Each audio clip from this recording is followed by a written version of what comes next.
This week on the podcast, we're going to talk about a proposal to maybe push back Social Security from 67 to 69 and how that might impact you. Again, this is just a proposal, but we want to talk about that this week here on the podcast with Coach John Mears. Let's get into it.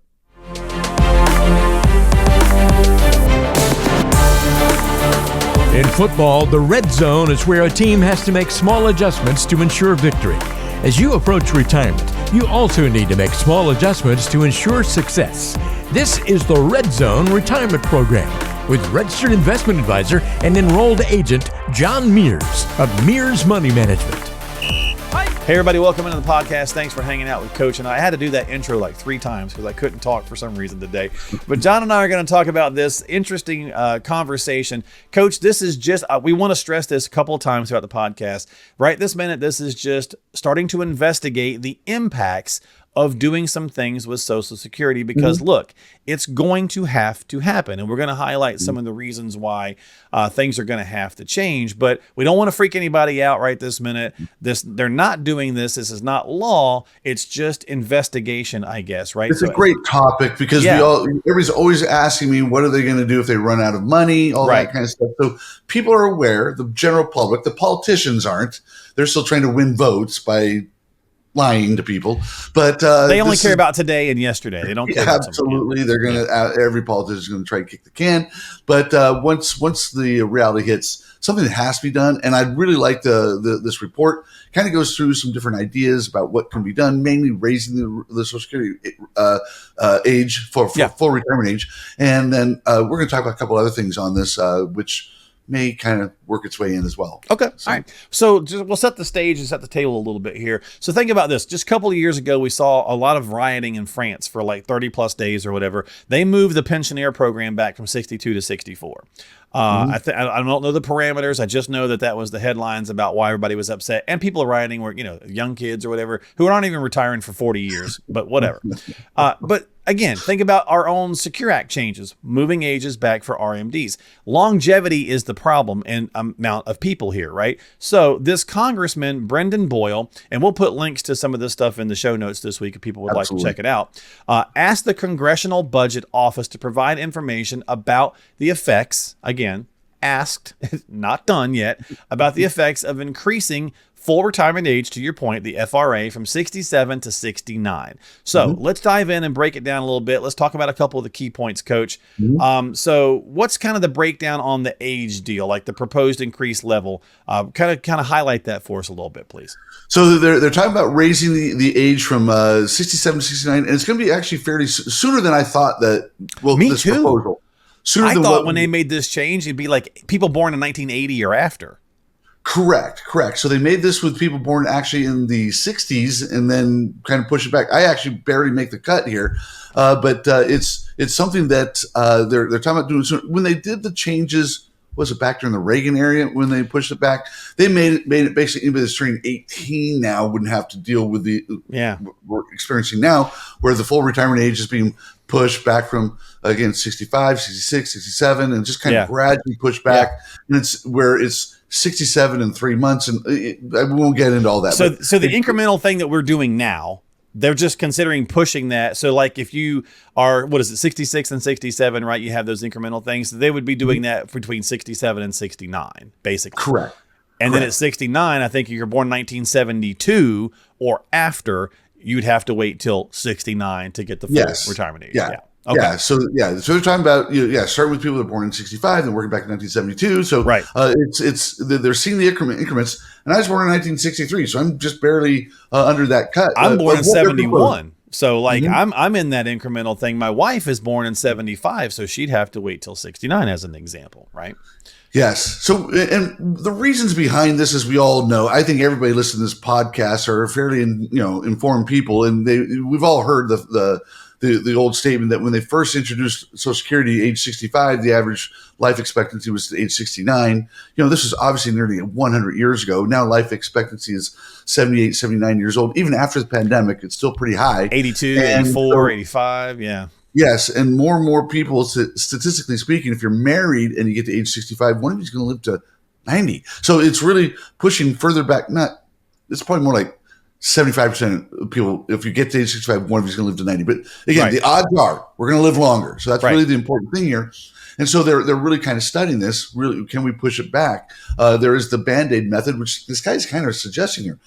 You can't do it all at one time. We're kind of saying, hey, we're doing this now. We're going Right. to push everybody back and try and get it to, like you said, 65, then age 70, 1970, pushing back to 69. I kind of look at this, go, why don't you just go to 70 to kind of make it a nice round number here? Right. We're seeing this to avoid sticker shock, and they may, and they might, because again, this is just proposal, and we'll give some more information as to why this may, this alone is not the sole thing. I want to really fast touch on you quickly mentioned the 80s issue. So a lot of people kind of have forgotten because it was 40 some odd years ago, but Social Security was dangerously close to running out. So I did an interview not long ago with former Comptroller David Walker, U.S. Comptroller General, and he was part of that. He worked under Reagan, he worked under Bush, he worked under Clinton. And he's like, people kind of forget that we were within like a year of people not getting Social Security checks, right? So I think was going to run out in 85, I think, if memory serves. It's been a while since the conversation. And then 84 is when they passed the thing and changed it and moved it, to your point, from 65, which is what it was when they first put it in play for 60 years or whatever it was, to the now 67, right? 66, 67. So this is the same kind of conversation. And some parts of the conversation are, have we waited too long to start this? Because it is so broke. So let's talk a little bit about the impacts, what it would do. All right. So if you did, I want to make sure we say one thing about David Walker. One of his famous quotes was, "What's the one thing that's going to matter most as far as getting Social Security fixed?" And his word was math. Math. Right. Retirement. Yeah. Oh, yeah. But he's still doing it. He was like, look, we have to curtail spending. We're going to have to raise taxes. We can't just tax. We have to do multiple things. Right. I love this answer. Why? Math. Yeah, math. And retirement. He says the same thing about planning for retirement. It's a math problem. You can take the emotional stuff into it as well, but you have got to solve the math. Absolutely. Yeah, I didn't mean to get you off track. No. I mean, that was why we wanted to talk about this, because this one's completely hypothetical. So we knew we were going to be kind of bantering on this a little bit. So anyway, so break down some of the impacts. So like now, what happens when you take it at 62, when you go early? I believe in this proposal, there's no change to the early. I think it's still 62 right this minute. 62. And so right now, if you do early retirement, instead of taking from 67 back to 62, there's about a 30% haircut on your benefits. And those are permanent. That's a permanent haircut. Right. So if you decide to take benefits at 62, you're going to be below where you would have been even when you're at 85 if you had waited to full retirement age. With this proposal, it's going to be a 40% haircut. So it's going to be an even greater haircut because, again, if full retirement age is, say, 69, you say take it earlier, the math, as David Walker would put it, the math is basically dictating the fact that you're going to have to take a greater haircut. So I think there's a big and that's issue. Scary. 40%, that'll scare the bejeepus out of people. So I look at it both ways. If somebody is reaching age 62, because we've talked about this on the podcast before, there are instances where people simply are going to, they may have other sources of income. There may be other health. There can be a million reasons why people would want to take early Social Security. Sure. So but it's very impactful on those people. So this is something to really consider is how bad do we age 62 as opposed to waiting, again, incremental changes up to 64, 65. You can still do early Social Security. Right. It's just going to affect you greater. And so that's one of the big shocks that I saw here was that drop from a 30% haircut to a 40% haircut. Yeah. That and the age, I really was shocked to see that it was, I firmly believe that we were going to see some conversations starting, and it was going to be, look, anybody born after 1980, you're probably going to have to wait till later. And so I want to touch on something here. So on that, so the health of the trust fund, okay? Because we've all heard the thing, it's going to run out in 2033, 2034, depending on whatever. And so this conversation, by doing this, the Congressional Budget Office, the CBO, estimates that it would reduce the program's 75-year actuarial deficit by only 24%. So even just making this change alone is not going to solve the problem. Correct. There are some changes. If I can, we have some notes here, but I might segue a little off this because one of the things that they are talking about is, they don't really discuss a lot in this report, which I think is important, is right now we used a type of the inflation calculation based on CPI-W, which is for wage earners. Okay. So they have different CPIs that they'll use for determining inflation. Right. This is what they use. It's for wage earners. It's for lower wage earners. Yeah, there's a CPI urban, I think. There's a CPI Yes. senior, I believe. So there's multiples, yeah. Correct. The best proposal I've seen out there is actually change it to what we call chained CPI, because what chained CPI is, as opposed to just what we'd call CPI-W, which they use, is you have for CPI has a fixed basket of goods that they're going to track. So if your beef goes up this price, milk goes up that price, whatever, they will just track that. What the chained CPI does is allows for substitutions, which is if something goes way up in value, so let's just say beef went up in value, what would you substitute? Probably chicken. And chicken may cost less. So you're still going to be able to survive. You can be able to survive quite nicely if you're able to substitute. And that's something that there's been an argument about this for many years is why can't we use chained CPI? Well, obviously there's people hollering, they're going to say, oh, you're going to starve everybody to death because you're not using the math indicates if we use chained CPI as opposed to the CPI-W here, that would make a huge difference in how this is calculated. Now, that does mean that your benefits may be reduced, but it'd be more indicative of what that true basket of goods is.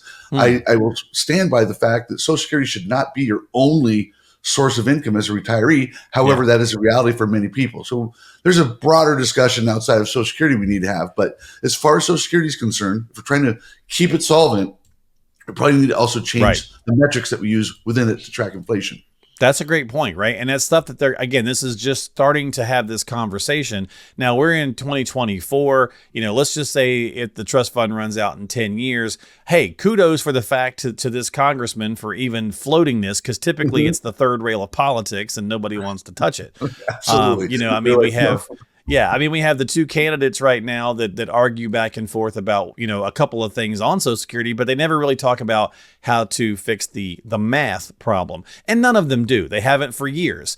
Back to David Walker, he said, look, I've worked for 3 different presidents and I've watched all the other administrations, and the last fiscally responsible president we had in this country was Bill Clinton, and so if you think we've had a number of presidents since then, that's not good, right? When they're not being fiscally responsible. So and Bill Clinton was forced to do it really to be fiscally responsible, but he was. Right. So and maybe David helped with that. So thank you for that. But I think the point is spending is an issue. Clearly, we've got to get spending under control. Taxation is going to come into play. One of the candidates is talking about substantially raising the Medicare tax in order to help fund some of the problem on this. Now, like anything, there's probably that happy medium, Coach, of, okay, we got to do a little of this and we're going to have to do a little of that. To this guy's point, if we do it all at one time, we're going to, people are going to, they're going to riot.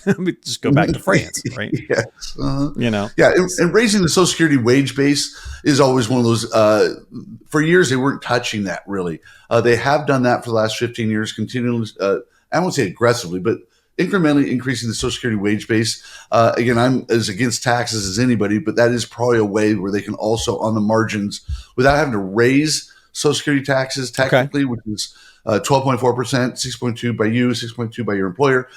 If you just broaden that, instead of having and I'm going to use a broad number here, instead of having the wage base at 150, increase it to 200,000 or so like that. A lot of people honestly wouldn't even notice. It would be an increase in tax. Educate us, yeah. But they wouldn't even see. So that would be another thing. Again, change CPI is one of these are the things I'm looking at: is raising the age, change CPI, and maybe even increasing the wage base for Social Security. Because right now they kind of do it on the back end through the net investment tax and that sort of thing on your tax return. This is a way of just kind of keeping it transparent, if you will. Okay. Just raise the tax base up to $200,000. Interesting. They don't like to do that. So probably about 10 years ago, there was a couple of conversations where it was like, if we just move early retirement back a couple of years, if we just took exactly what it is now, 62, 67, and 70, and pushed it back 2 years for all of those, and this kind of touches on that, it would fund the program for about 100 years. Well, 10 years later, we're seeing that it may not fund it for 100 years, right? So the problem is growing exponentially, right? So things are going to have to be addressed. So we'll kind of wrap it up with it. That was kind of setting the table, just kind of giving out some data and some information. As a financial professional, what's your take on the concept of making any changes to this? And what's some advice you would have for people out there if you're 30 or 40 or 50s? Well, even now, like you were saying, Mark, you're actually in the crosshairs of this. So there is less time to prepare. So some people that may have had, because you get those Social Security statements, and the Social Security statement says, by the way, if you keep doing this, you're going to get that. Right. Well, that's not true anymore. So the Social, if this happens, again, this is a proposal, but if this were to happen, the Social Security statement would be adjusted. So what you're expecting at age 70, if you're going to wait even to full retirement age, may not be the same as what it could have been. Or if you're just going to go at full retirement age at, say, again, 67 to 69 in there, things will have changed. I think they said it's going to be about I'm going to round it to 10%. I think they said 13% reduction in actual benefits if this were to all happen, just, again, based on math. So that's something we would have to figure. Then we go back to the classic Social Security strategies that we'll use, which are, again, delaying retirement. If you plan on doing it earlier, like 62, instead of the 40% haircut, you may have to delay retirement a little bit. And everybody's different, so don't just delay because you heard this here. This is part of an overall plan. You can always work longer. So, and those aren't the same thing, by the way. You can stop working and still not take your Social Security. Sure. So those are two separate things: either delay Social Security or also keep working, or both. Yeah. And then just check your earnings records too. You always want to do, that's a simple thing that has nothing to do with what we're talking about today. That's always one of the classics. Just check your earnings record, make sure that your employers are reported correctly, make sure that you're on track with that. Those are really the big things that you have to do, again, and plan to see whatever income sources you may have. If you're listening to this podcast, there's a very real possibility you have perhaps another pension, or you have some other sources of income. Make sure they all fit together. I have people that come to me that, hey, I've already started taking Social Security. And if you're past that 6-month look back period, it's still already too late. So once you've decided to make that decision, I can't help you a whole lot. So we want to make sure you talk to, if not me, a professional about how this may impact you when it gets closer. Right now, it's just kind of talk. So it's not really worth seeing an advisor, but this is something as we get closer, if it's going to happen, it's something we all need. Well, Coach, maybe I'll disagree with you here a little bit and say, hey, you know what? You just never know. Why wait too long? Why wait till you are in the crosshairs, right? Start having a conversation. And taxation could be a way you start looking at shoring up your own retirement journey. And Coach has got a couple really good point. Yeah, Coach has got a couple of great books on this. So if you'd like a copy, here, check this out. We'll let you know how to get a hold of some. John has a couple of free books, Diffuse and Tax-Free Retirement in California, that reveal exactly how you can experience zero taxes in retirement and overcome the IRS lien on your 401k, IRA, and 403b, which could threaten your future lifestyle. These are complimentary, so all you have to do to pick these up 100% free is just stop by RescueMyRetirement.net. That's RescueMyRetirement.net. Fill in the basic info and he'll ship those out to you immediately. That's RescueMyRetirement.net for a copy of Diffuse and Tax-Free Retirement in California. All right, so we're going to wrap it up this week here. We're into the 2-minute warning. So again, big conversation about Social Security. Again, want to stress that it's just being proposed right now, so don't freak out. But if you got thoughts about what you think needs to happen or should happen or how you feel about it, leave us some comments in the YouTube section below, and we'll certainly address those on future episodes. We take different comments like we're doing right in here right now on the 2-minute drill. So let's jump in here and knock one out for Claire. She says, I worry about a market crash next year because of the election. People tell me not to worry about it because I'm only 45, Coach. So I'm wondering, is it just that simple? And should I just not pay attention to it because I have time on my side? And that's a great question because everybody's worried about if their candidate gets elected right now. That's really or something doesn't get elected, or doesn't get elected. It's either way. But yeah, I have pointed this out in previous episodes that statistically speaking, it really doesn't matter. I know we all think it does, and it may. I'm not going to say it won't, but if you look back over our nation's history, whether it's been a red or blue Congress, red or blue presidency in the executive office, the market has continued to go up. I always tell people that the best and brightest minds know how to work around all the crap that is thrown at them. They do. They know how to, at the end of the day, Apple's still going to be profitable. At the end of the day, Google's still going to be profitable. At the end of the day, all these great companies are going to figure out a way to navigate. The companies that can't will be replaced by companies that can. So that is why I always tell people that don't worry so much about the politicians. Yeah, we may not like some things that the other side is proposing, but when it comes to your portfolio, especially if you're so young, you can actually handle some fluctuations. And we want to make sure that we keep a long-term view on things. I heard a quote one time that if you make short-term decisions, you're going to stay in a short-term situation. Long-term decisions almost always are painful in the short term, but are always awesome in the long run. So you always want to make sure you keep long-term thoughts, not short-term thoughts. You know, Coach, that's a great point, because to our conversation this week about the Social Security, our politicians and leaders for a long time make short-term decisions. They don't look at things in the long term, which is what gets us into these pickles, right?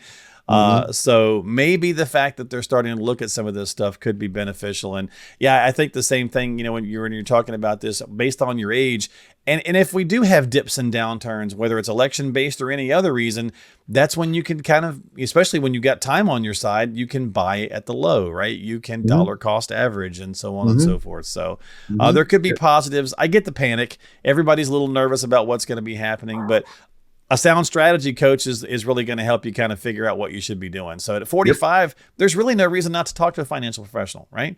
Get started. Yeah. So, yeah, get yourself in, right? And you won't have to do up downs.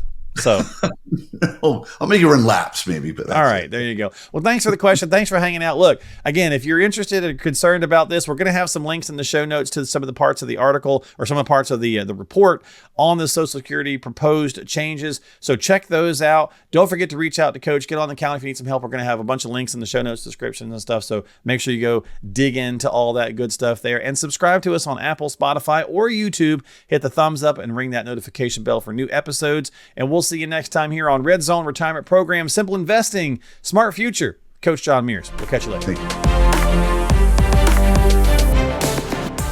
Advisory services offered through Mears Money Management, Inc., an RIA registered in the states of California and Texas. California Department of Insurance License number 0685203.